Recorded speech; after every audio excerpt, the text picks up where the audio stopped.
There are many ways to feel alone. Sometimes you're surrounded by people and still invisible. Sometimes you speak and no one really hears you. And sometimes you wake up one morning and realize you no longer belong to the world at all. In The Metamorphosis, written by Franz Kafka, loneliness is not just an emotion, it becomes a reality. The story begins with one of the most shocking lines in literature. Gregor Samsa wakes up and finds himself transformed into a giant insect. No explanation, no warning, just a sudden, irreversible change. But what's even more disturbing than the transformation itself is what follows. Gregor doesn't scream, he doesn't panic. His first thought is about work. He's worried about missing his job, about disappointing his boss, about being late. Even after becoming something no longer human, he still defines himself by his usefulness. And that's where the loneliness begins. At first, his family is shocked, terrified, confused. They lock him in his room, not out of cruelty, but out of fear. They don't understand him anymore, and slowly, they stop trying to. Gregor, once the sole provider of the family, becomes a burden, a problem to hide, a presence to avoid.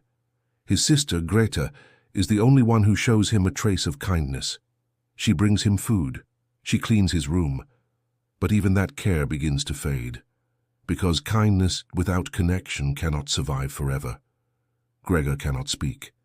He cannot explain himself.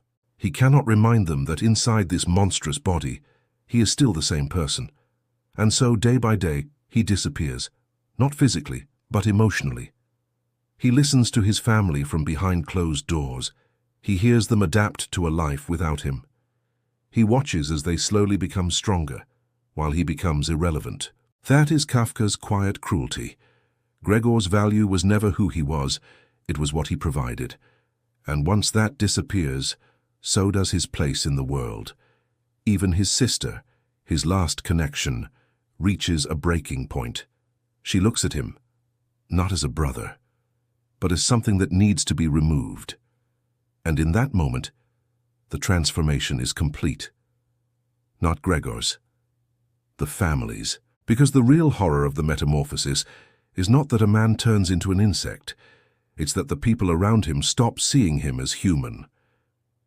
Gregor retreats further into himself, weaker, quieter, until one day, he simply dies. Alone, unnoticed. And what happens next is perhaps the most chilling part of all. Life goes on. The family feels relief, freedom. They step outside, into the sunlight, ready to begin again, as if Gregor had never existed. That is the loneliness Kafka forces us to confront, not just being alone, but being forgotten, being reduced to your function, being valued only as long as you are useful. And once you're not, you disappear. Kafka doesn't give us answers, he gives us a mirror. Because the metamorphosis isn't just Gregor's story. It's about all of us.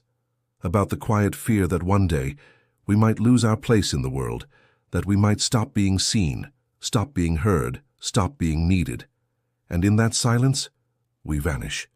If you enjoy deep cinematic explorations into literature and the ideas that define human existence, subscribe to Literature Literally.